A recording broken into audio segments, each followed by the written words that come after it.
वाग्यज्ञेन कल्पताम्।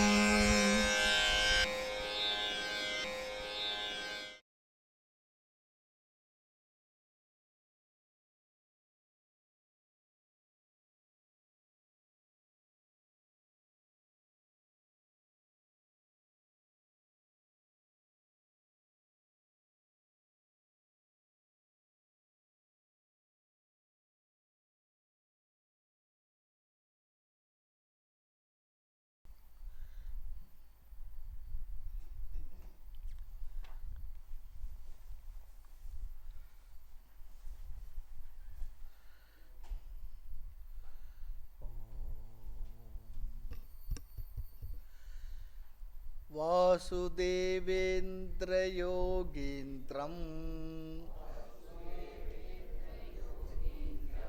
சேர்ந்தே படிப்போம். நத்வா ஞானப்ரதம் குரும் முமுக்ஷூணாம் ஹிதார்த்தாய தத்வபோதோபி தீயதே.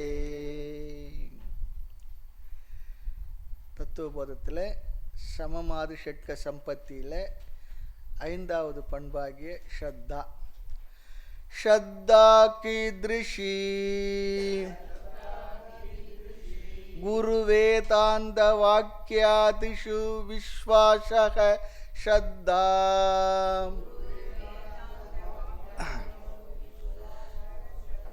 ஷத்தா கீத்ருஷி குரு வேதாந்த வாக்கியாதிஷு விஸ்வாசக ஷத்தா.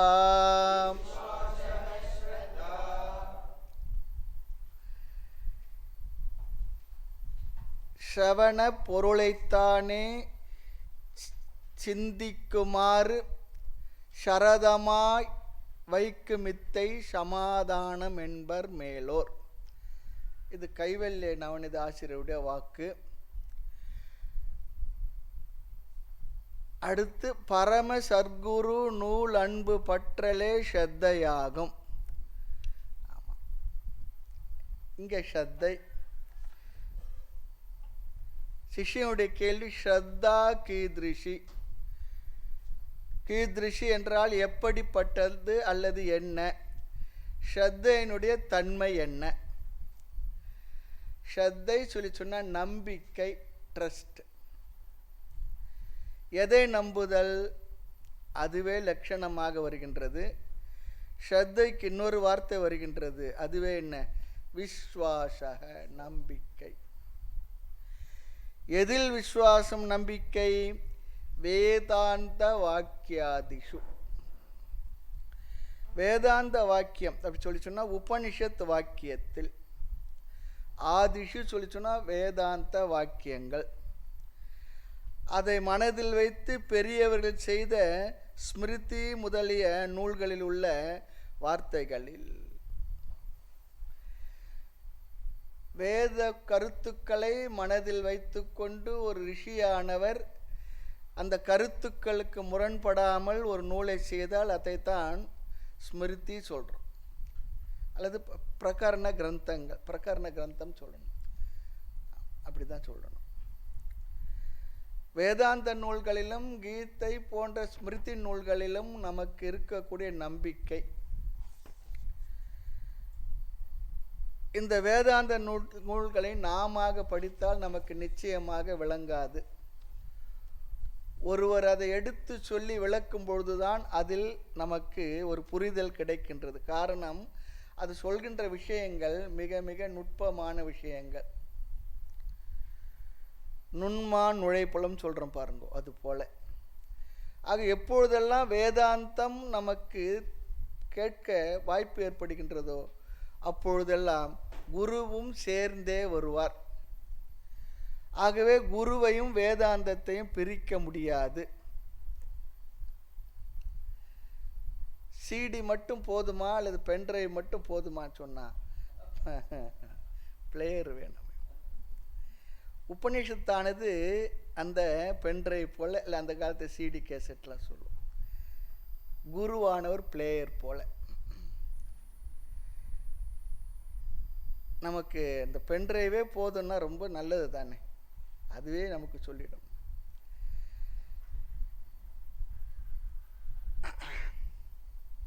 ஆக சரி, வேதாந்தம் என்றால் குரு வந்து விடுகின்றார். அப்படி இருக்கும்போது எதற்கு குருவை தனியாக சொல்ல வேண்டும் சொன்னால் அதுலேயும் ஒரு கருத்து இருக்குது. சில பேருக்கு குரு மேலே நம்பிக்கை இருக்கும், அவர் சொல்லுகின்ற வேதாந்த கருத்துக்கள் இடத்துல நம்பிக்கை இருக்காது. சில பேருக்கு வேதாந்த கருத்துக்களில் நம்பிக்கை இருக்கும், அது சொல்கிற குரு மேலே நம்பிக்கை இருக்காது. ஆனாலும் இரண்டையும் பிரிக்கவே முடியாது. ஆகவே நம்பிக்கை வேண்டும். அப்படி அந்த நம்பிக்கைக்கு பெயர்தான் ஸ்ரத்தை. புலவனும் வறுமையையும் எப்படி பிரிக்க முடியாது, அது போல குருவையும் சாஸ்திரத்தை பிரிக்கவே முடியாது, சேர்ந்தே இருப்பது சொன்னார். அதுபோல ஞானத்தை அடைய விரும்புபவர்களுக்கு மிக மிக முக்கியம் இந்த ஸ்ரத்தா. திதிக்ஷா என்பது எல்லோருக்கும் இருக்க வேண்டிய ஒரு குவாலிட்டி.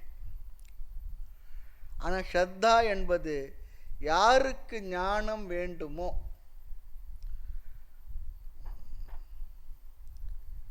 யாருக்கு ஞானம் வேண்டுமோ, மோட்சம் வேண்டும் என்று விரும்புகிறார்களோ அவர்களுக்கு இருக்க வேண்டிய மிக மிக முக்கியமானது ஒரு பண்பு இது. அதுவும் இன்றியமையாத பண்பு. இது வார்த்தையை கேட்டிருப்போம் அல்லது இந்த விளக்கங்கள்லாம் பார்த்து இருக்க மாட்டோம். பார்த்த பிற்பாடு தான் தெரியும் இதில் இவ்வளோ விஷயங்கள் இருக்கா அப்படி சொல்லி பார்க்க போகிறோம்.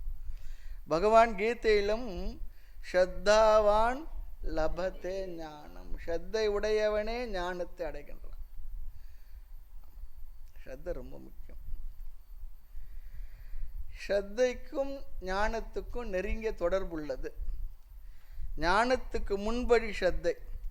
ஸ்ரத்தையிலிருந்து கால் எடுத்து வைத்தால் ஞானத்தில் தான் போய் நிற்போம். ஸ்ரத்தை வழியாகத்தான், ஸ்ரத்தை இருந்தால்தான் ஞானமே நமக்கு வரும். ஆக ஸ்ரத்தையே ஞானமாக மாறும். ஆனால் ஸ்ரத்தை வைக்கிறதுக்கு ஒரு தடை இருக்கிறது. என்ன தடை? பயம். நான் எப்படி அவர்களை நம்புவது? யாரைத்தான் நம்புவதோ பேதை நெஞ்சன். அதுபோல எப்படி இதை நம்புவது?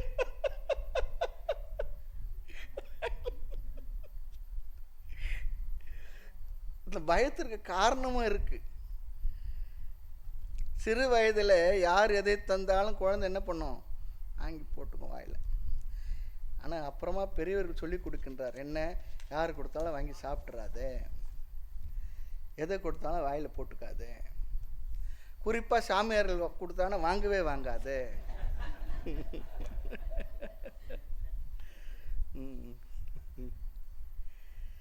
இவ்வாறு பயத்தை ஊட்டி ஊட்டி வளர்த்து இருக்கின்றோம்.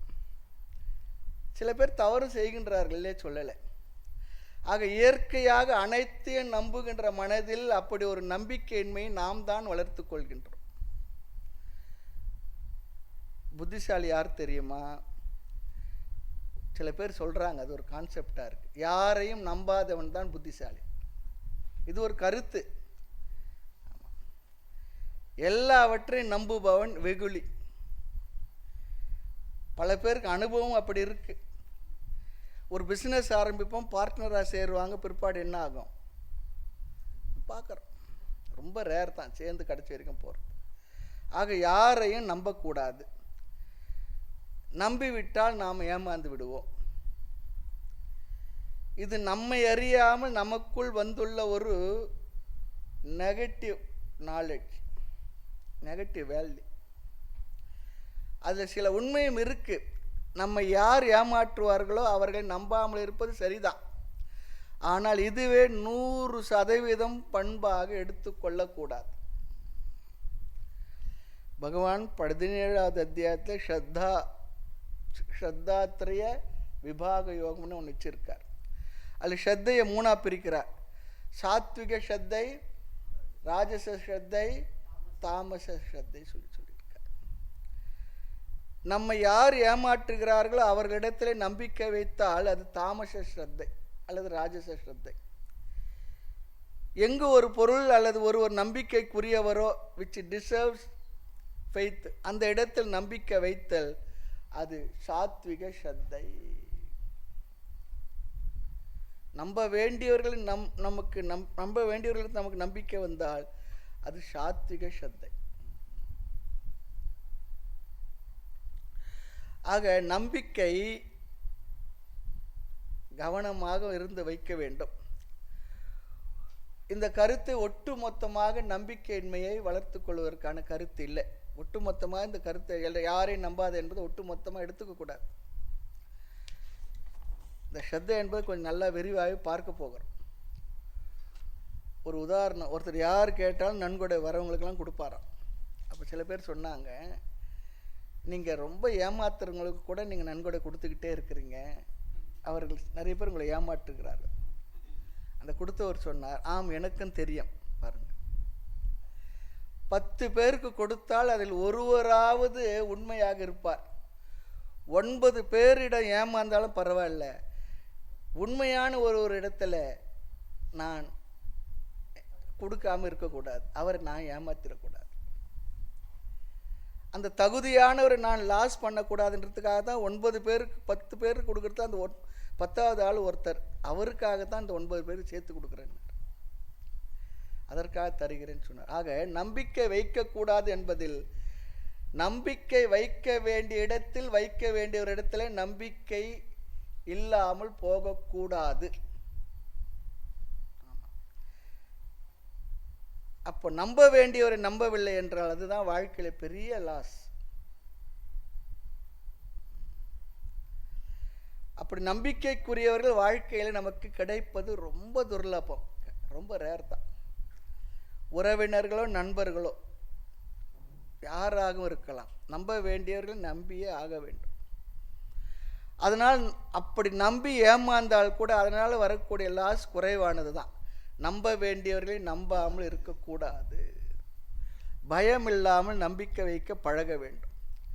யாரையும் நம்ப மாட்டேன் என்பது சில ஏமாற்றங்களால் நமக்கு வந்த தவறான கருத்து. சில ஏமாற்றங்களை நாம் சந்தித்திருப்போம், அதனால் நம்முடைய மனதில் வந்த ஒரு தவறான கருத்து. நம்பிக்கைக்குரியவர்கள் இருப்பார்கள், நம்பிக்கைத்தான் வாழ்க்கையே. ஆக நம்பிக்கை என்பது பொதுவான அர்த்தத்தில் பொதுவாக மற்றவர்களுடைய வார்த்தையை நம்புவது, இது சாதாரணமான அர்த்தம். இந்த இடத்துல பிரமாணே விஸ்வாச, அறிவை கொடுக்கும் கருவியில் இருக்கின்ற நம்பிக்கைக்கு பேர் தான் ஸ்ரத்தை. இங்கு கருவி என்ன? வேதாந்தம். வேதாந்தம் தன்னளவில் பேசாது, அது ஜடம். என்னைக்காவது நம்ம வீட்டில் நம்ம வாங்கி வைத்த கீதை புஸ்தகமோ தத்துவபோத புஸ்தகமோ உபநிஷத் புஸ்தகமோ நம்ம கூப்பிட்டேப்பா வாங்கிட்டு வந்து வச்சு 2 வருஷம் ஆகுது, என்ன கொஞ்சம் படியேன், நான் உனக்கு கொஞ்சம் சொல்லி கொடுக்குறேன், சொல்லியிருக்கா? சொல்லுமா?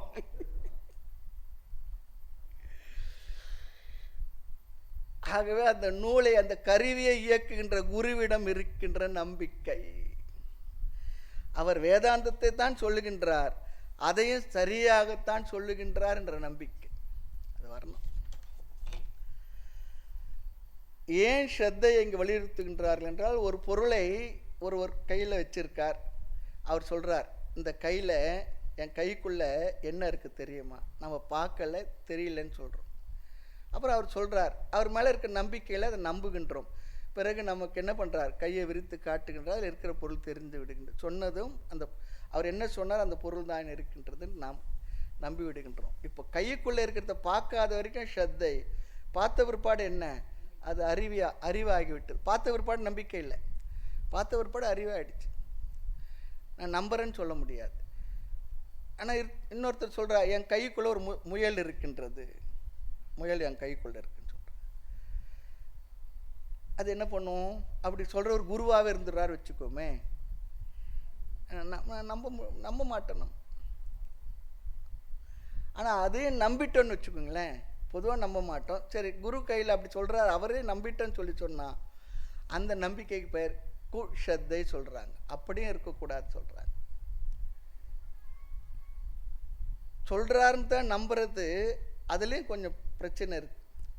குரு ஒரு வார்த்தை சொல்கிறார், அதாவது என்னுடைய அனுபவத்துக்கு முரண்பாடாக இருக்குது, அப்போ நாம் யோசிக்கணும்னு சொல்கிறார். ஒரு ஜோக்குக்காக ஒரு வார்த்தையை சொன்னால் அதை ஜோக்காக தான் எடுத்துக்கணும்னு சொல்கிறார். அப்போது குரு சொல்வதால் மட்டும் அது சரியாகாது. வேதாந்தத்தில் என்ன ஆகின்றது என்றால், சிஷ்யன் உலக விவகாரங்களை தாக்கப்பட்டு சம்சாரியாக வந்து நிற்கிறான். குரு என்ன சொல்கிறார்? நீ ஆனந்த சொரூபின்னு சொல்கிறார்.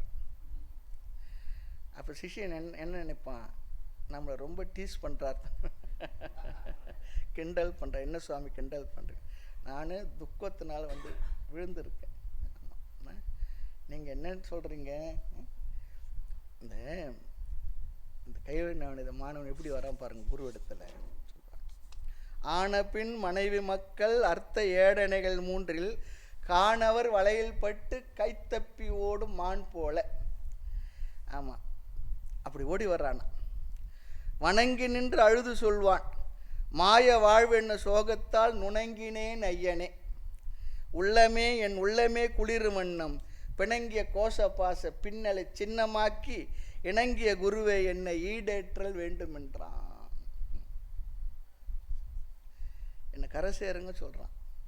என் மனதில் இருக்க துக்கங்கள் சோகங்கள் எல்லாம் சின்னமாக்கி பொடி பொடியாக்கி. அன்னதன் சிசுவை ஐயன் ஆமைம்பியின் பறவை போல தன்னகம் கருதி நோக்கி தடவி சந்நிதி இருத்தி உன்னது பிறவி மாற்று உபாயம் ஒன்று உண்டு சொல்வேன். ஆனால் என்ன பண்ணோம்? சொன்னதை கேட்பாயாக தொடர்பவன் தொலையும் என்றார். நான் ஆனால் ஒன்றே ஒன்று இருக்குது, என் இடத்த துயரத்தான் தீக்கிற ஒரு மருந்து இருக்கா, நான் சொன்னபடி கேட்கணும். ரொம்ப அழகான அந்த வரிகள். சொன்னது கேட்க மாட்டா தொண்டனேன் ஆனாலும் சுவாமி நின்னதன் கருணையால் நீர் என்னை ஆளலாமே. அழகான அந்த கான்வர்சேஷன்லாம் குருவுக்கும் சிஷ்யனுக்கும் நடக்கிறது. ரொம்ப அழகாக அங்கே அந்த டைலாக் நல்லா டைரக்ட் பண்ணியிருக்காரு அங்கே குரு சிஷ்யர் அறிமுகப்படுத்துறதுல. ஆக குரு சொல்கிறார், அதனால் அப்படியே நம்புகின்றேன், நம்பக்கூடாத விஷயத்தின்னு சொல்லி சொன்னால் அதற்கு பேர் குஷ்ரத்தா சொல்கிறாங்க. அதுவும் தவறு என்று சாஸ்திரமே சொல்லுகின்றது. ஆகவே இங்கு துயரப்பட்டவனை பார்த்து அப்படி சொன்னார்னா அவனோட அனுபவம் வேறையா இருக்கு. நான் துயரப்பட்டு இப்படி வந்திருக்கேன், ஆனால் நீங்கள் என்னை வந்து ஆனந்த சொரூபின்னு சொல்கிறீங்களே. இந்த இடத்துல தான் நமக்கு ஸ்ரத்தை தேவைப்படுகின்றது. குரு சொல்வதை முழுமையாக நீக்கவும் கூடாது, முழுமையாக ஏற்கவும் முடியல எனக்கு. அதுதான் இப்போ. ஏனென்றால் அது அனுபவத்துக்கு முரண்பாடாக இருக்கின்றது, தெரிகிறது எனக்கு. அப்போது நாம் அவருடைய வாக்கியத்தில் எனக்கு புரியாத நுட்பமான ஏதோ ஒரு விஷயம் இருக்கின்றது, எனக்கு விளங்கி கொள்ள முடியவில்லை, அதை நான் புரிந்து கொள்ள முயற்சி செய்வேன். அதற்கு பெயர் தான் ஸ்ரத்தைன்னு சொல்லி சொல்கிறோம். சில பேர் குரு என்ன சொன்னாலும் கேட்க மாட்டேன்னு இருக்கிறவங்களும் இருக்கிறாங்க. முடிவு செய்திருப்பேன், ஏதோ வரேன் அவர் சொல்கிறார் அவ்வளோதான், எனக்கு அதெல்லாம் நம்பிக்கையே இல்லை, ஆனால் வந்துக்கிட்டே இருப்பாங்க. அதுவும் அஸ்ரத்தை, அதுவும் கூடாது. குஷத்தாவும் கூடாது, அஸ்ரத்தையும் கூடாது. ஸ்ரத்தை இருக்கணும்னு சொல்கிறார். ஸ்ரத்தை இருந்தால்தான் மீண்டும் மீண்டும் விசாரம் செய்து முரண்பாடுகளை நீக்கி போக்கி சரியாக புரிந்து கொள்வோம். அப்படி சரியாக புரிந்து கொள்வதற்கு, அவருடைய வார்த்தையில் உள்ள முரண்பாடுகளை நீக்கி நாம் புரிந்து கொள்வதற்கு அந்த கேப் இருக்கே, முரண்பாடு என்ற கேப்பு, அந்த இடத்துல ஸ்ரத்தை ரொம்ப வேலை பண்ணுறது. ஸ்ரத்தை இல்லை என்றால் என்ன ஆகும்? அந்த முரண்பாடுகள் காதில் விழும்பொழுது கொஞ்ச நாள் கேட்டு இதெல்லாம் நமக்கு ஒத்து வராதுன்னு போயிடுவார். ஆமாம், விட்டுடுவோம். சத்தியம் அகிம்சை அதெல்லாம் சொல்லுவார். ஆமாம், நமக்கு இதெல்லாம் ஒத்து வராது. உண்மையே பேசணும்னா அதெல்லாம் ரொம்ப தூரங்க நமக்கு. ஆக ஸ்ரத்தை இருந்தால் இதையெல்லாம் நம்ம என்ன பண்ணுவோம்? பின்பற்றுவோம். எவ்வளவு சங்கடங்கள் வந்து அவர் சொல்லிட்டார், அந்த வார்த்தை சரியாக தான் இருக்கும், அது என் வாழ்க்கை பயன்படும் அப்படின்னு நம்பி அதை நாம் கடைபிடிப்போம். அந்த முரண்பாட்டை நீக்கி நாம் பின்பற்றுவோம். நம்பிக்கை ஒன்றுதான் நாம் ஞானத்தை அடையும் வரை ஞானத்தை தொடர சாதனமாக இருப்பது. சொல்லுகின்ற வார்த்தையெல்லாம், உபனிஷத்து வார்த்தையெல்லாம் நமக்கு ஒரு முரண்பாடாக தான் தோன்றும், நமக்கு விளங்கிக் கொள்வதற்கு கடினமாக இருக்கும். இருந்தாலும் குருவானவர் சொல்வதெல்லாம் சத்தியம். அவர் அப்படி இருப்பதனால், அதில் பயன் பெற்றதனால், அதன் சொரூபமாக இருப்பதனால் அவர் சொல்கிற வார்த்தையில் ஏதோ உண்மை இருக்க வேண்டும். அந்த உண்மையை எனக்கு புரியும் வரை, நான் புரிந்து கொள்ளும் வரை தொடர்ந்து கேட்பேன் என்ற தொடர்ச்சிக்கு காரணமே ஸ்ரத்தை தான். ஏதோ ஒன்று இருக்குது, எனக்கு இப்போ விளங்கலை, அதை விளங்கி கொள்ளும் வரை நான் தொடர்ந்து கேட்பேன்.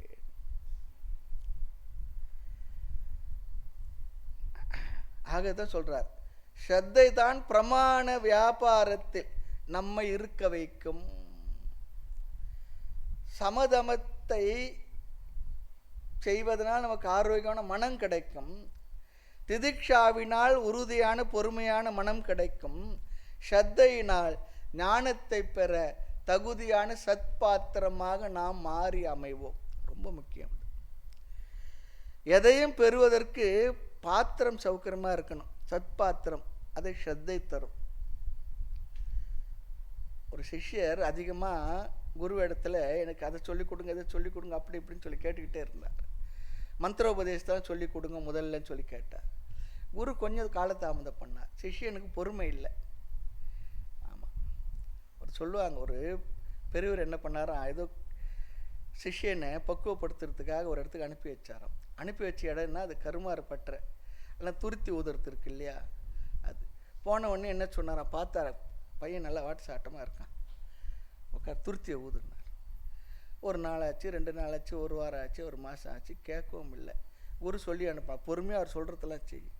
அப்புறம் ஒரு நாள் கோவம் வந்துட்டு மறுபடியும் ஏதோ துருத்தியை ஊது, மறுபடியும் 2 நாள் துருத்தியை ஊதுனார். அப்புறம் அமைதி ஆகிட்டான். அமைதியாகி அதன் பிறகு இப்போ நீ சரியாயிட்டு நீ உன்னோட குரு இடத்துல போனார். போயிட்டு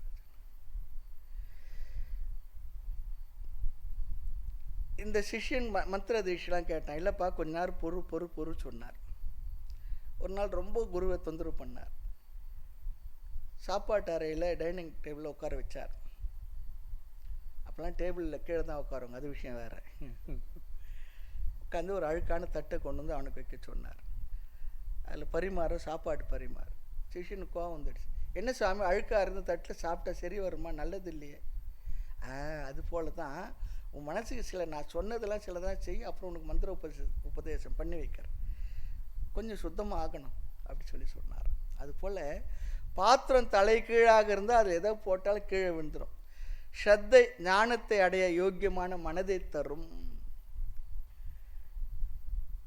ஒருத்தர் ஒரு உண்மையை சொல்கிறார், நமக்கு சந்தேகம் வருகின்றது. அவர் சொல்கிறது உண்மையாக இருந்தாலும் கூட அதை வேறொரு சோர்ஸ் மூலமாக நம்ம வெரிஃபை பண்ணிக்க முடியும். இந்த இடத்துல இன்னொன்று சொல்லுவாங்க, ஸ்ரத்தை வேதம் என்பது வேதம் என்பது நான் வெரிஃபைங் சோர்ஸ்ன்னு சொல்லுவாங்க.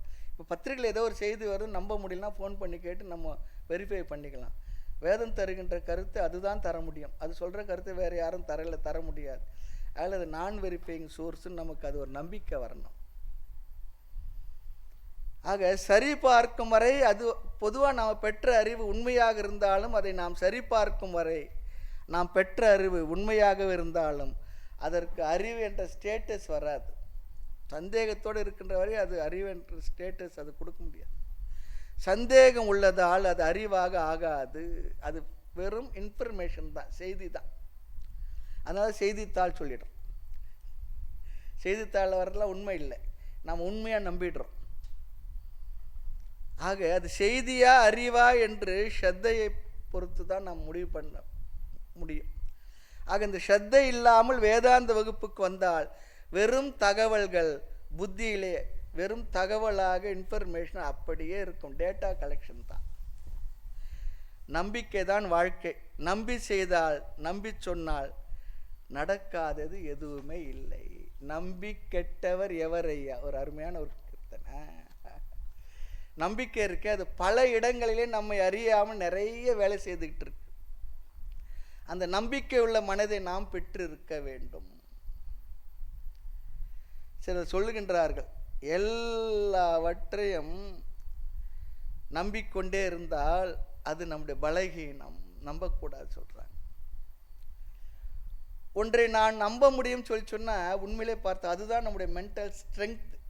உண்மையிலே பார்த்தா என்னால் நம்ப முடியும், அந்த நம்பிக்கை என்பது நம்முடைய மனசக்தியினுடைய பிரதிபிம்பம், பலகீனம் இல்லை.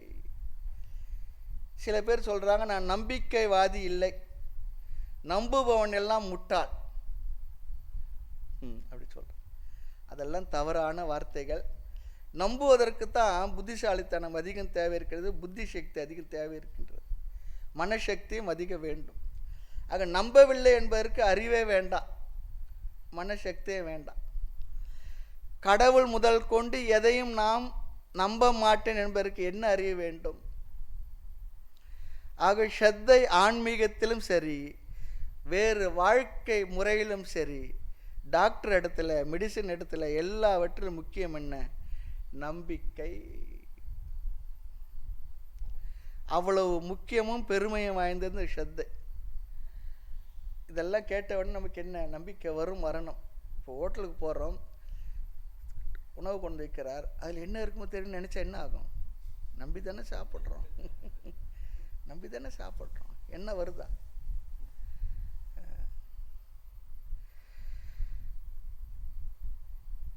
சில நேரத்தில் என்ன ஆகுன்னு சொல்லி சொன்னால், யாராவது ஏமாற்றினால் உடனே என்ன பண்ணுவோம்?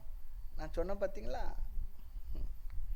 ஆனால் நம்முடைய மனம் பக்குவம் அடைய அடைய, சாத்விக அதிகமாக ஆக, நாம் இவைகளையெல்லாம் முழுமையாக நம்புகின்ற மனோசக்தி நமக்கு வரும்.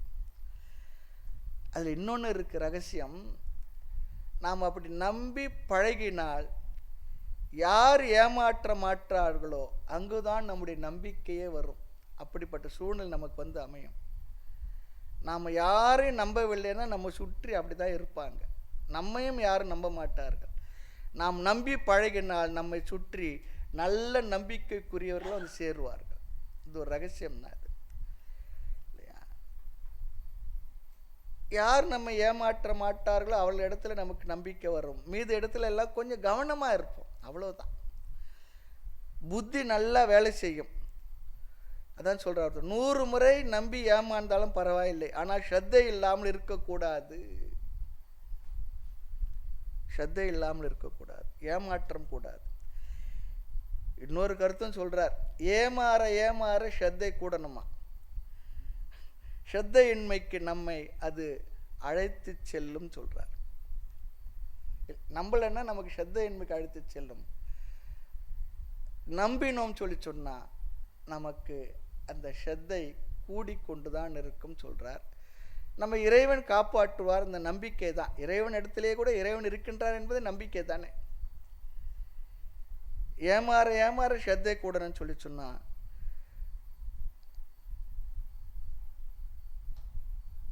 அப்போ நிறைய ஏமாந்துக்கிட்டே இருக்கணுமா சுவாமி சொல்லக்கூடாது.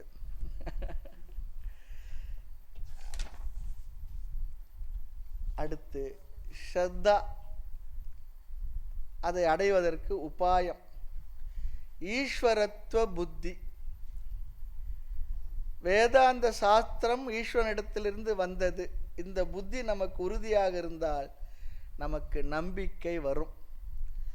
வேதம் என்பது இறைவனுடைய, ஈஸ்வரனுடைய மூச்சு காற்று வாக்கு, குருவனுடைய வாக்கியம், அந்த ஈஸ்வரனுடைய வாக்கியமே என்கின்ற பாவனை, ஆட்டிடியூட். சில அறிவாளிகள் இதெல்லாம் பொழுது போகாத சிலர் எழுதியவர்கள்.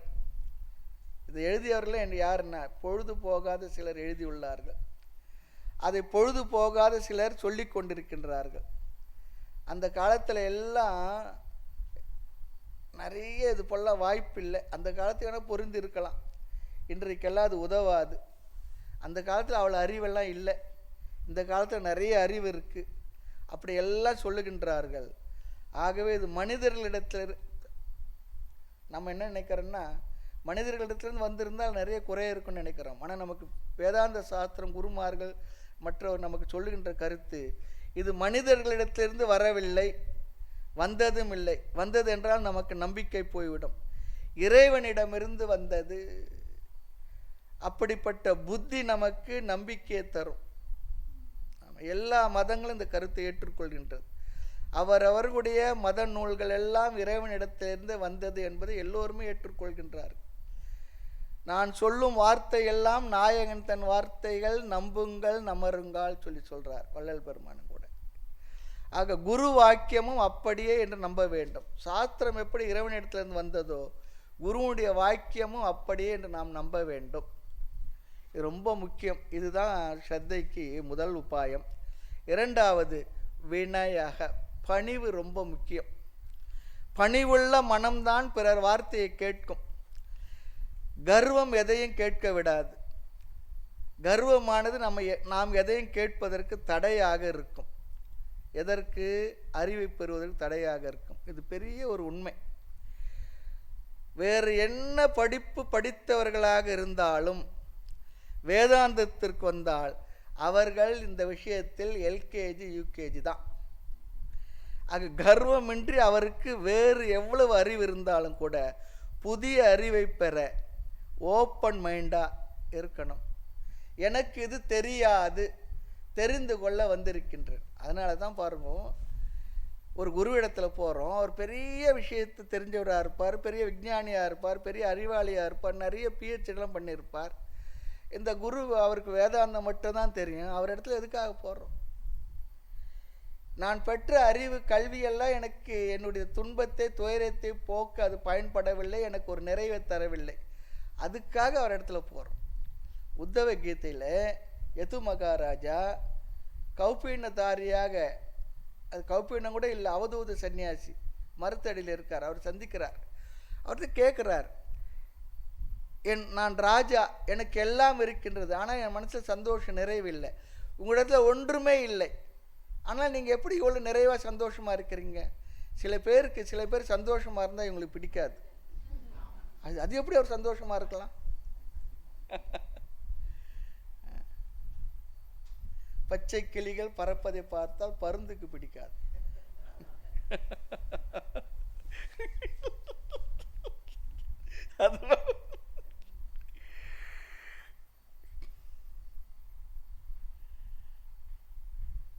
நம்ம இடத்துல மனசில் நிறைவில்லை. அதனால என்ன பண்ணுறோம்? சாதாரணமாக இருக்க சுவாமிகிட்ட போயிட்டு எனக்கு இப்படி இருக்கு சொல்லுங்கன்னா அவரும் சொல்லி கொடுக்குறாரு. அப்போ இந்த படிப்பெல்லாம் நம்ம பெருசாக உதவலை. பகவான் இடத்துல அர்ஜுனா அப்படி தான் சரண் அடைகிறான். என்னுடைய அறிவு எதுவுமே, நான் கற்ற அறிவு எதுவுமே எனக்கு இந்த நேரத்தில் பயன்படவில்லை. நான் அறிவில் ஏழ்மையாகிவிட்டேன். சாத்திமாம் பிரபன்னம் சிஷ்யஸ்தே அகம். என்னை காப்பாற்றுங்கள், என்னை சிஷ்யனாக ஏற்றுக்கொள்ளுங்கள், அறிவை கொடுங்கள் சொல்லி சொன்னான். அறிவை கொடுத்து என்னை காப்பாற்றுங்கள் என்ன. தனஞ்சயன் பெரிய செல்வத்துக்கு அதிபதி, சாதாரணமான ஆள் இல்லை. வில்வித்தையில் அன்னைக்கு இருந்த பாரத சமுதாயத்தில் நம்பர் 1 அவன். ஆக கர்மமின்றி இந்த அறிவை நாம் பெறுவதற்கு நாம் ஓப்பன் மைண்டாக போகணும்னு சொல்கிறார். தெரியவில்லை என்ற மனநிலை இருக்கணும். எனக்கு அது தெரியும் இது தெரியும்னா, உனக்கு தான் எல்லாம் தெரியுமப்பா போயிட்டு வான்னு சொல்லிடுவார். உனக்கு தான் எல்லாம் தெரியுமே, போயிட்டு வா. உனக்கு தெரிஞ்ச எதுவுமே எனக்கு தெரியாது.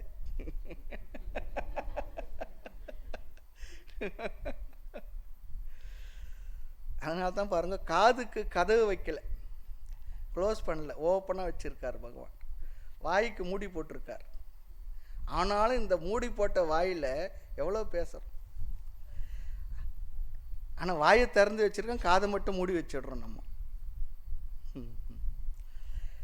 ஆக காதை மனதை எப்பொழுதும் திறந்தே வைத்திருக்க வேண்டும். எவ்வளவு படித்திருந்தாலும் நமக்கு தெரியாத விஷயமும் இருக்கும். எல்லாம் அறிந்தவரும் ஏதும் அறியாதவரும் இல்லை எனும் இவ்வுலகம் மீது ஏதும் அறியாதவென்று பெயர் தெரித்து மிக ஏழைக்குள் ஏழையாகி. இது தாய்மன்னருடைய வார்த்தை. உலகத்தில் எல்லாம் தெரிஞ்சவனும் இல்லை, ஒன்றுமே தெரியாத ஆளும் இல்லை.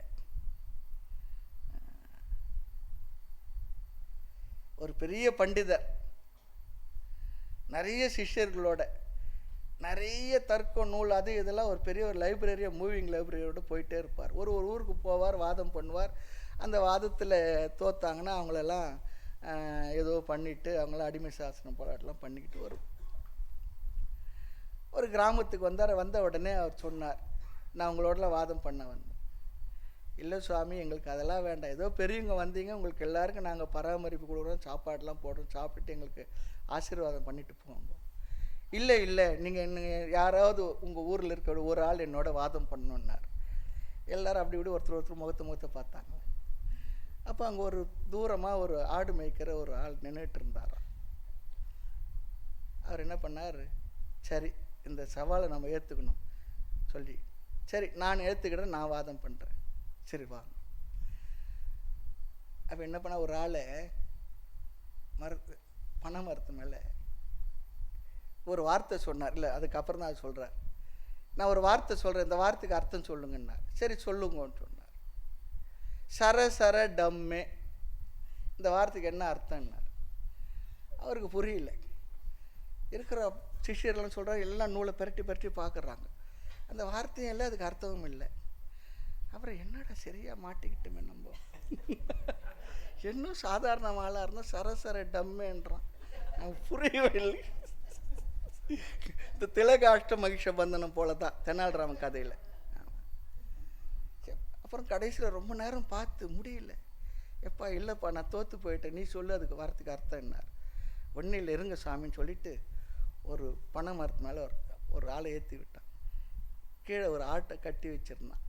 மேலே அந்த மட்டையை வெட்டி விட்டுனான். வெட்டி விட்டுனா அது சரசரன்னு கீழே வந்தது. விழுந்து ஆட்டு மேலே விழுந்தோடனே ஆடு மேனுச்சு. சரசர டம்முன்னு விழுந்து மேனுச்சு. இதுதான் அர்த்தம்னா. இதுக்கு எதுனா நம்ம யோசித்துருப்போமா பாருங்க.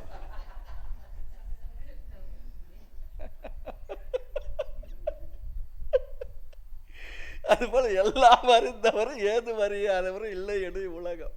அது நமக்கு இருக்கணும். எனக்கு எல்லாம் தெரியும், அதுதான் ஒன்றும் தெரியாது. எப்போ வேண்டுமானாலும் யாரிடம் வேண்டுமானாலும் இருந்து நமக்கு அறிவு வரலாம். குழந்தையிடம் இருந்து கூட நமக்கு ஒரு அறிவு வரலாம். அறிவினுடைய எல்லையை தொட்டவர்களுக்குத்தான், ரொம்ப அழகான ஒரு வார்த்தைங்க, அறிவினுடைய எல்லையை தொட்டவர்களுக்குத்தான் அறியாமையினுடைய எல்லையும் தெரியும். ஐன்ஸ்டீன் சொன்னார், குழந்தை என்னிடம் என்ன கற்றதோ அதை விட நான் அதிகமாக குழந்தையிடமிருந்து கற்றுக்கொண்டேன்னு சொல்றார். நாம் எப்பவும் கற்றுக்கொள்வதற்கு, தெரிந்து கொள்வதற்கு தயாராகத்தான் இருக்கணும். அப்படி நம்முடைய மனம் என்றும் திறந்திருக்க வேண்டும். அடுத்து மூன்றாவது உபாயம் சேவா, சர்வீஸ், தொண்டு. தொண்டு செய்ய செய்யத்தான் ஸ்ரத்தை அதிகமாகும், வளரும். அந்த கால குருகுல கல்வி இதற்காகத்தான். பசுவை மேய்த்தல், உணவு சமைத்தல், தூய்மை பணிகளை செய்வது, எல்லா மகாத்மாக்களுடைய வாழ்க்கையில் அதுதான் பார்த்துருக்கின்றோம். சித்பவான் சுவாமி கூட வேலூர் மடத்தில் போய் சேர்ந்திருக்கும் பொழுது விளக்கெல்லாம் தொடச்சி சுத்தம் பண்ணி ஏற்றி வைக்கின்ற பொறுப்பை தான் முதல் செய்யுதுன்னு சொல்லுவார். அடுத்து குருவிற்கு சேவை செய்தார். குருவிற்கு சேவை செய்யுதுன்னா தயிர் சேவை, லெமன் சேவை செய்து தரதுன்னு அர்த்தம் இல்லை.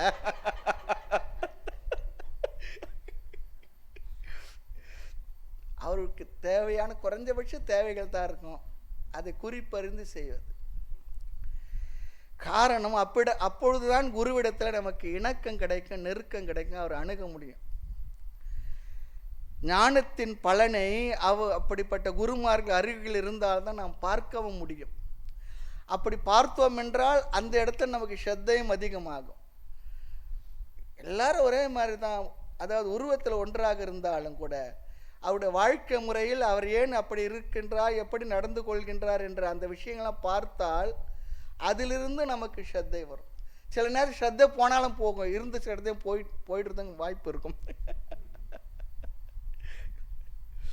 ஏன் சுவாமி அப்படி இருக்காரு சொல்லி. ஆக குருவின் அருகில் செல்வதற்கு சேவையை தவிர வேறு வழியே இல்லை, வேறு மார்க்கமே இல்லை. அதே நேரத்தில் எல்லாருக்கும் அந்த வாய்ப்பும் கிடைக்காது.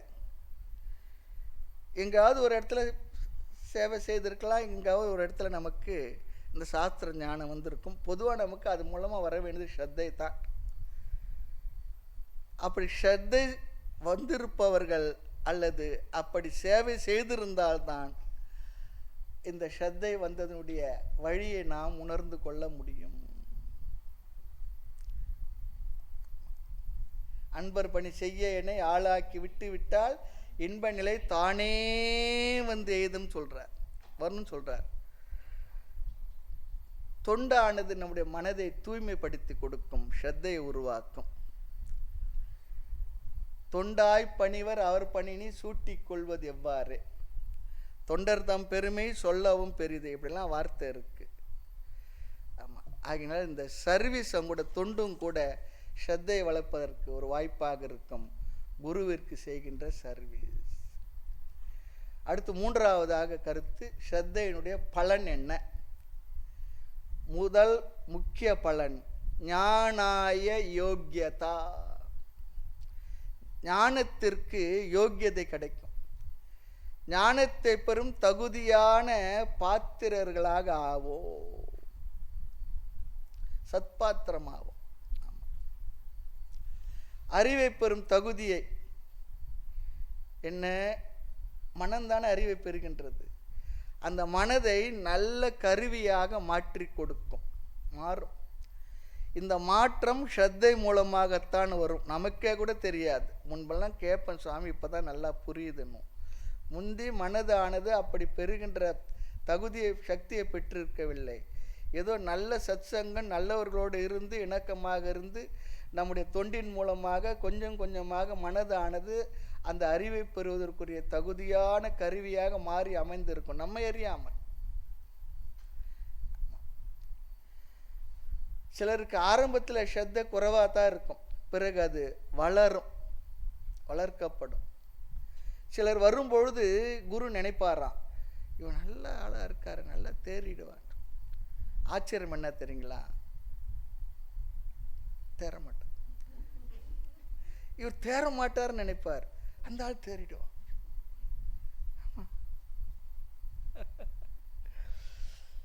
ரொம்ப புத்தி கூர்மையெல்லாம் இருக்கும். சில பேர் பிரமிக்க வைக்கும், இவர் இவ்வளோ பெரிய அறிவாளியாலாம் இருக்கார், இவ்வளோ திறமைகள்லாம் இருக்கு. என்ன ஆகுது? வந்த வேகத்தில் ஓடி போய்டும். அதனால் இதெல்லாம் ஜட்ஜ் பண்ணவே முடியறதில்லை. ஆக இந்த ஸ்ரத்தை வந்தால் ஞானத்துக்கு மிக மிக அருகில் வந்து விட்டோம்னு சொல்லி அர்த்தம். எட்டி பிடிச்சிடுவார். எட்டாத வஸ்துவை எட்டி பிடிப்பதற்கு எடுத்தடி வைப்பது சொல்கிறது போல இல்லையா? ஸ்ரத்தை தான். அந்த அளவிற்கு ஸ்ரத்தைக்கும் ஞானத்திற்கும் சம்பந்தம் உள்ளது. இது முதல் பலன். இரண்டாவது பலன் மனோ ஏகாகிரதா, மன ஒருமுகப்பாடு, மைண்ட் கான்சன்ட்ரேஷன். எங்கு எதில் ஸ்ரத்தை இருக்கின்றதோ அங்குதான், அதில் தான் நமக்கு மன ஒருமுகப்பாடு வரும். மனதை குவிக்க முடியும், குவியும், மனமும் கூட குவியும். இது அடுத்த சமாதானம் என்ற சாதனத்தில் பார்க்க போகின்றோம். ஸ்ரத்தை இல்லாததினால்தான் நமக்கு மனதை அங்கு வைக்க முடியவில்லை. நம்ம குழந்தைகள் இடத்துல கான்சன்ட்ரேஷன் இல்லை இல்லைன்னு சொல்கிறோம், அப்படிலாம் இல்லை. அதுங்களுக்குரிய டிவி சேனல் மற்றது விளையாட்டுலாம் பாருங்களேன், அதில் என்ன பண்ணும்? கவனம் அப்படியே பார்த்துட்டு இருக்கும். ஆமாம், கவனமாக பார்க்கும். ஆமாம், காரணம் அதில் அவங்களுக்கு ஆர்வம் இருக்குது. ஆமாம், அவங்களை டிஸ்ட்ராக்ட் பண்ணவே முடியாது. என்ன சொன்னாலும் பார்த்துக்கிட்டே இருக்கும். எந்த சப்தமும் கூட அதை டைவெர்ட் பண்ணாது. நமக்கே கூட தாங்க அந்த காலத்து தான் சொல்லுவாங்க, டிவி வந்த புதுசில் இந்த திருடர்கள்லாம் அந்த அந்த டிவி சீரியல் இதெல்லாம் ஓடிக்கிட்டு இருக்கோம், வீட்டு கதை கூட திறந்து வச்சிருக்க மாட்டாங்க. அந்த நேரத்தில் நைஸாக எடுத்துகிட்டு போயிடும். இவங்க எல்லாம் வாய்க்குள்ளே எதுனா போனால் கூட தெரியாது. நிறைய கம்ப்ளைண்ட்லாம் பார்த்துருக்குறோம்.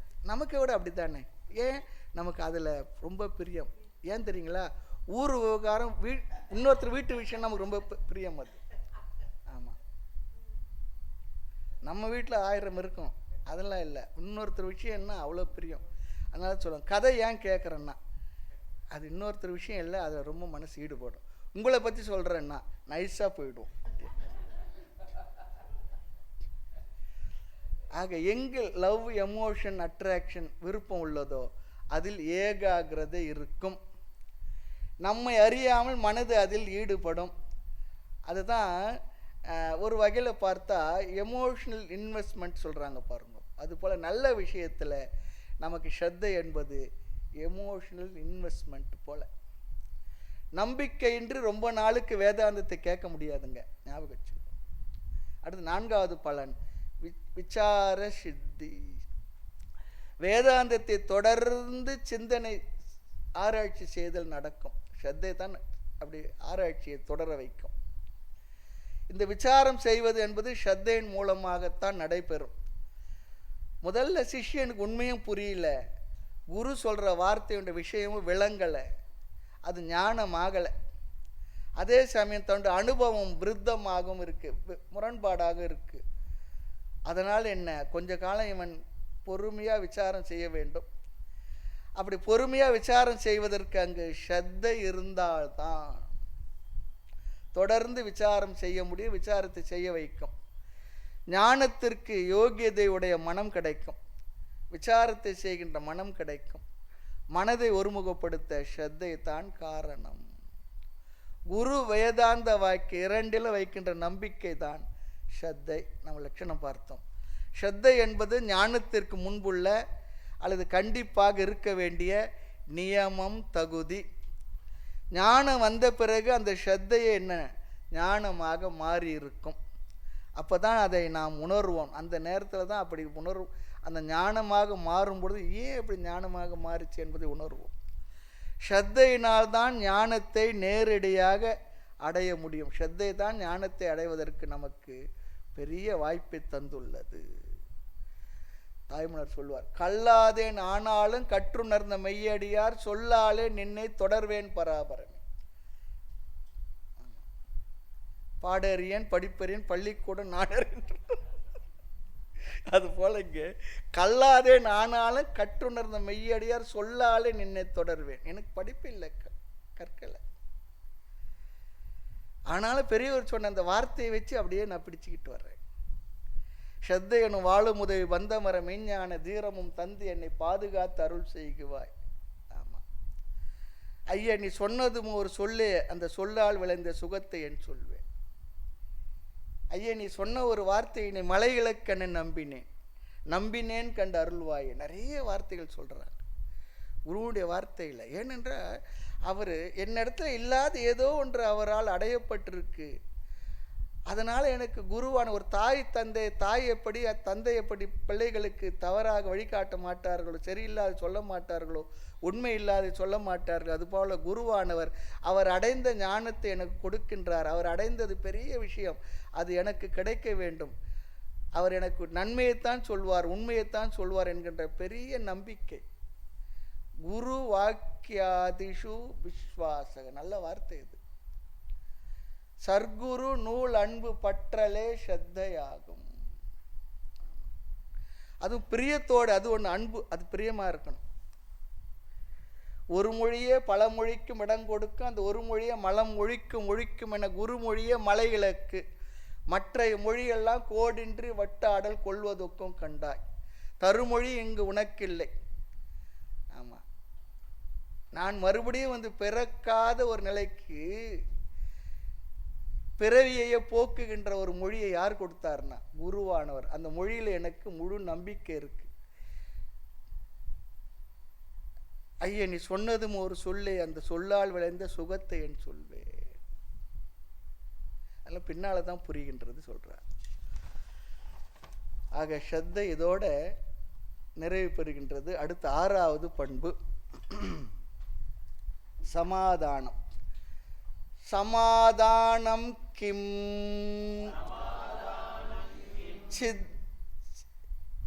சித்தைகாக்ரதா.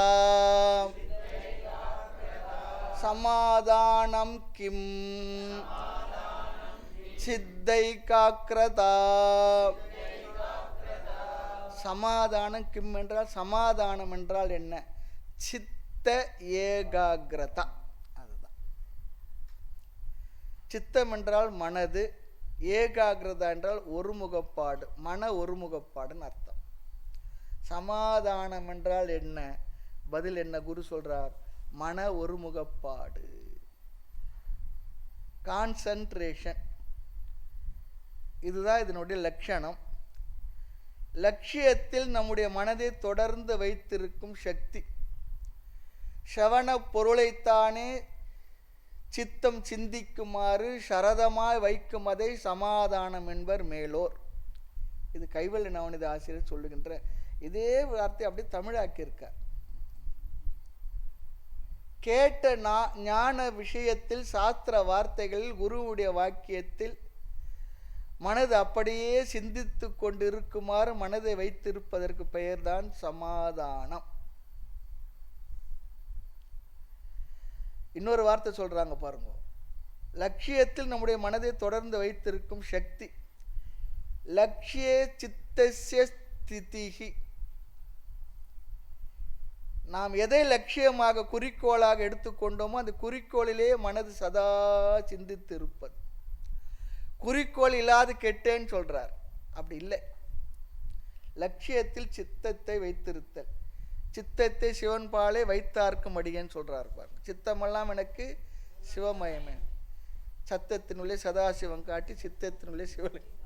அது போல இங்க சித்தம் மனதில் பொதுவாக சமக என்கின்ற சாதனையினால் மனதை தூய்மைப்படுத்தி, அலைபாய்கின்ற மனதை அமைதிப்படுத்தி, சஞ்சலப்படுகின்ற மனதை விஷயங்களிலிருந்து எடுப்பதற்கு பெயர் சமம் சொல்லி சொல்கிறோம்.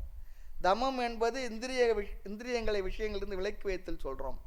அப்படி எடுத்த மனதில் எதில் நாம் பொருத்த விரும்புகின்றோமோ அதிலேயே பொருத்தி இருக்க வைப்பதற்கு பெயர் தான் சமாதானம்.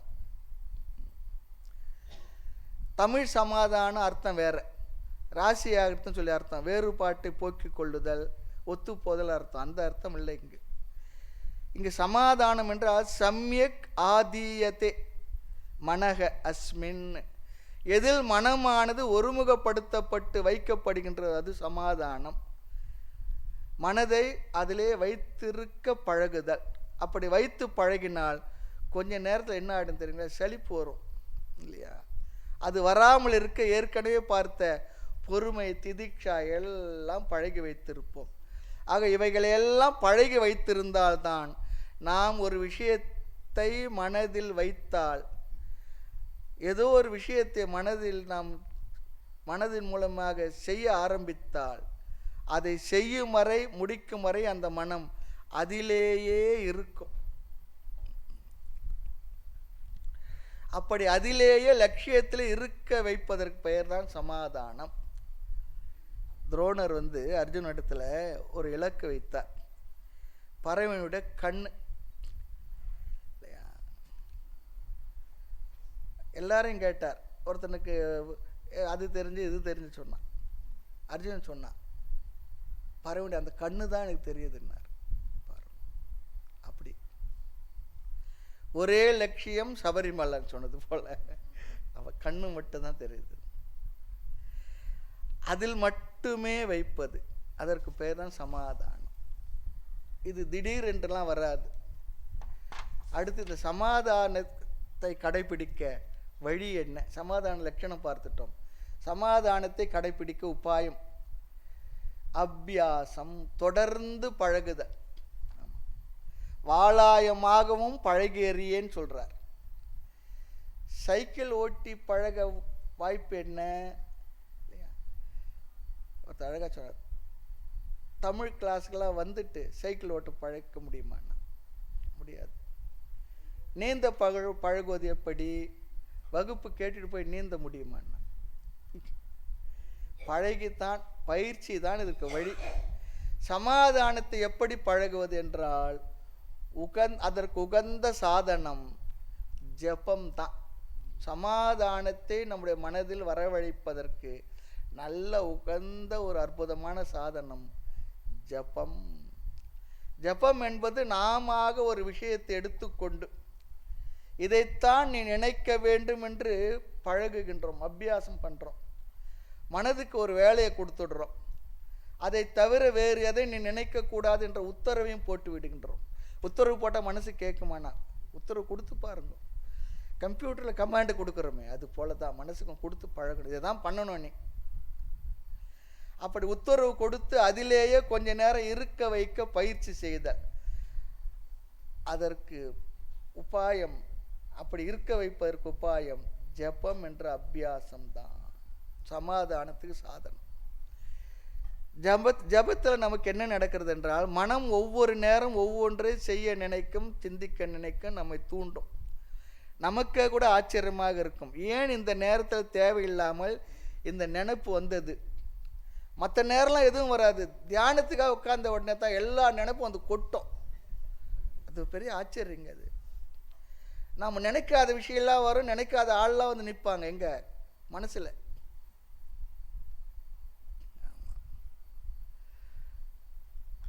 ஆக நாம் ஒரு சாதனத்தை ஒரு குறிப்பிட்ட நேரத்தில் செய்ய வேண்டும் என்று பயிற்சி செய்ய செய்ய செய்ய ஆரம்பித்து செய்ய செய்ய பிறகு அதே நேரத்தில் வேறு எதையும் செய்ய தோன்றினாலும் நம் மனதுக்கு நாம் என்ன சொன்னோமா, ஒரு ஆர்டர் கொடுத்துடணுமா, இப்போ நீ வேறு எதையும் நினைக்காதே,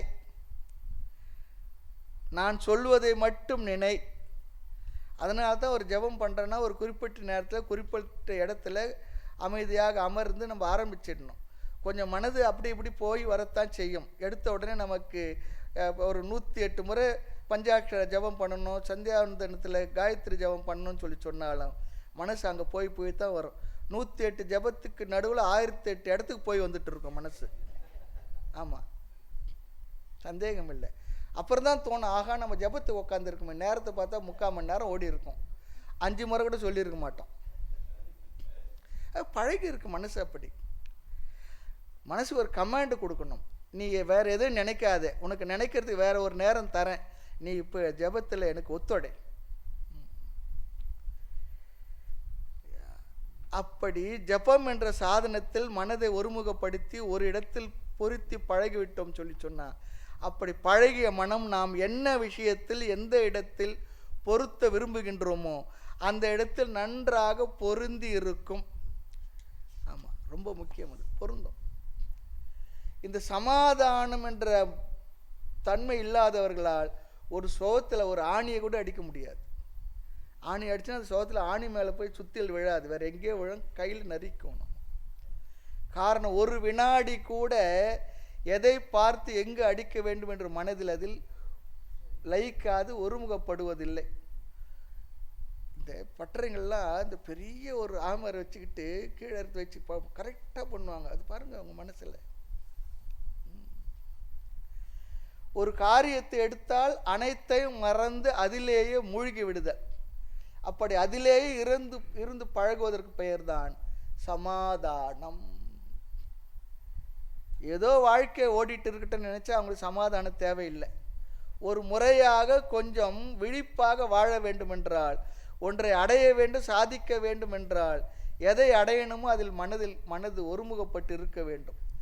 ஆமாம், குறிப்பாக படிப்புக்கு முக்கியம் சமாதானம். நாம் படிப்பது என்ன, பள்ளி கல்லூரி போன்ற படிப்பு இல்லை, இது ரொம்ப முக்கியமானது. இந்த விஷயமும் சூக்ஷமமானது. அதற்கு சமாதானம் எவ்வளவு தேவை, ரொம்ப அதிகம் தேவை, முக்கியமாக வேண்டும். ஆகவே ஜபத்தால் சமாதானத்தை நாம் நன்கு வளர்த்து கொள்ளலாம். ஏன்னா நாம் படிக்கிற விஷயம் சூக்ஷமமானது. நானாக இருந்து கொண்டு எனக்கு தெரியலையே, என்னுட்கலந்தா யான் அறியாது இருந்தா இறைவா இனியன்னு கேட்கிறார். என்னுள்ளே இருக்கிற எனக்கு தெரியல. எவ்வளோ நாளாக இருக்கிறேன், பிறந்ததுலேருந்து இருக்கிறேன், 80 வயசு வரை எனக்கு தெரியல. என்னங்க அவங்க வீட்டு பக்கத்தில் தாங்க இருக்கிறோம், தெரியல. அப்பார்ட்மெண்ட் கல்ச்சர் அப்படி தான். நம்ம வீட்டில் பக்கத்துலேயே இருப்பார், கீழே வந்து அட்ரஸ் கேட்பார், எனக்கு தெரியலைங்க, அப்படி ஒரு ஆள் இங்கே இல்லவே இல்லைன்னு சொல்லி அனுப்பிடுவோம்.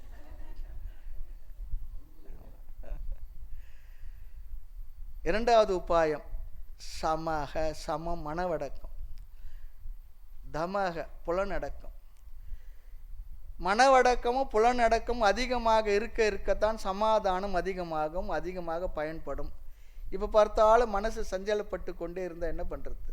ரூமில் தான் இருக்கிறோம், கதவெல்லாம் பூட்டியாச்சு, செல்ஃபோன் வச்சு சதா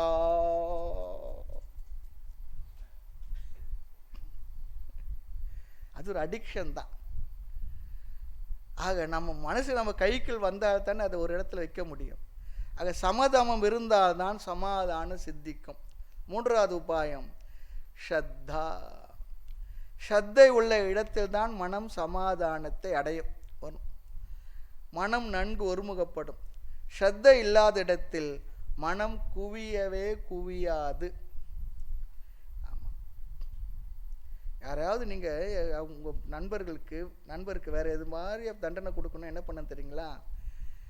நல்லா பிரம்மசூத்திர கிளாஸ், உபநிஷத் கிளாஸ் போல் இடத்துக்கு எப்படியாவது ஏமாற்றி கொண்டு நடுவில் உட்கார வச்சிரு. அப்படியும் போக முடியாது, இப்படியும் போக முடியாது, பக்கத்தில் இருக்க அப்படி சீண்டிக்கிட்டே இருப்பார், எப்போ முடியும். நாம கவனமாக கேட்டுக்கிட்டு இருப்போம். நம் மீது நம்பிக்கை இல்லாதவருக்கு எவ்வளவு சொன்னாலும் அவர் காதில் ஏறாது, கட்டாயம் கேட்க மாட்டார். ஏன்னா நீங்கள் சொல்கிறது தானே கேட்க மாட்டேன்னுவார். வீட்டிலே கூட பார்க்கலாம், நான் சொல்கிறத கேளுங்க சொல்லுவோம், கேட்கவே மாட்டாங்க. கேட்காம சண்டை போட்டுக்கிட்டே இருப்பாங்க. கேட்டால் கேட்டதில் உள்ள நியாயம் புரிந்தவொடனே சண்டை நிற்கலாமாக்கும். ஆனால் கேட்க மாட்டார். ஏனென்றால் சொல்பவர் மீது ஸ்ரத்தை இருக்காது, மன அமைதி சமாதானம் இருக்காது. சில நேரத்தில் வெளியிலேருந்து வருவாங்க, வெளியில் என்ன ப்ராப்ளம் தெரியாது, வீட்டில் வந்து கத்துன்னு கத்துவார். எல்லாம் முடித்த பிற்பாடு இவங்க 2 வார்த்தை சொல்லுவாங்க, இது தான். அதை ஏன் முதலே சொல்லக்கூடாது? நான் சொல்ல விட்டா தானே நீங்கள் ஏற்கனவே இவர் சொன்னால் கேட்கவே மாட்டேன்னு முடிவு செய்து வைத்திருந்தா என்ன பண்ணுறது? அப்போ எப்படி கேட்க முடியும்? ஆக ஸ்ரத்தையும் சமாதானமும் மிக மிக முக்கியமானது. ஜபம் அபியாசம் சமம் தமம் ஸ்ரத்தா. சமாதானம் கடைசியாக உள்ள வரிசையில் உள்ள ஒரு விஷயம். காரணம் ஏன் அப்படி வச்சாங்கன்னா, இந்த சமதமம் முதலியெல்லாம் இருந்தால் தான் சமாதானம் என்பதை நமக்கு சித்திக்கும். இதெல்லாம் தெரிந்தால் மட்டும் சமாதானம் வந்து விடாது. ஏன் சுவாமி அப்படி சொல்கிறீங்கன்னா, பயிற்சி எடுக்கணும். சமதமம் இதெல்லாம் இருந்தாலும் சமாதானத்துக்கு கொஞ்சம் பயிற்சியும் தேவை. இவைகள் இருந்தாலும் சமாதானத்துக்கு எக்ஸ்ட்ரா பயிற்சி தேவை. ஜபம் மட்டும் இல்லை, பாராயணமும் இதற்கு நமக்கு உதவும். தேவாரம், திருவாசகம், திவ்ய பிரபந்தம், லலிதா சகஸ்ரநாமம், விஷ்ணு சகஸ்ரநாமம் போன்ற விஷயங்களும் கூட நம்முடைய மனதை சமாதானத்திற்கு கொண்டு வருவதற்கு உபாயமாக இருக்கும். ஒருவர் சொன்னார், நான் 20 வருடமாக தினம் விஷ்ணு சகஸ்ரநாமம் சொல்லிக்கிட்டு இருக்கேன், ஆனால் மனதில் அமைதி இல்லை. ஏன்னா சொல்கிறது வாய், மனசு எங்கேயோ இருக்குது. ஆமாம், புத்தகம் கையிலே புத்தியோ பாட்டில். என்ன ஆக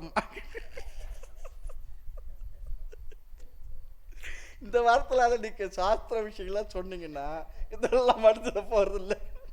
அதனால தான் சொல்கிறது, மனதில் சொன்னாதான் அமைதி கட்டாயம் வந்து அமையும் மனதில்.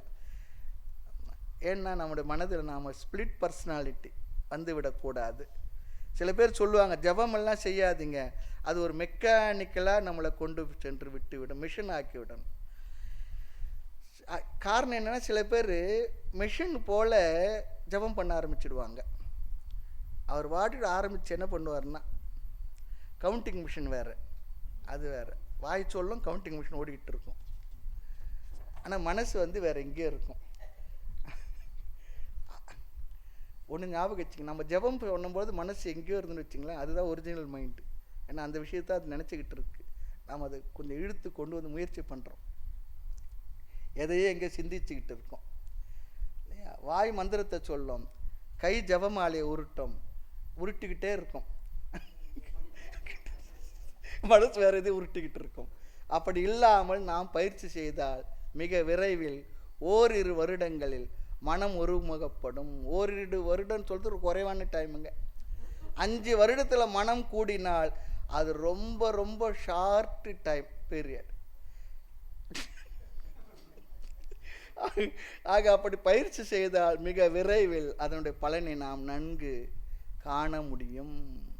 இனி சமாதானத்தின் பலன் என்ன, அடுத்த வகுப்பில் பார்க்கலாம். மூர்த்தி எல்லாம் வாழி, எங்கள் மௌன குரு வாழி, அருள் வார்த்தை என்றும் வாழி, அன்பர் வாழி பராபரமே. ஐயனே எனதுள்ளே நின்று அனந்த ஜென்மங்கள் ஆண்ட மெய்யனே உபதேசிக்க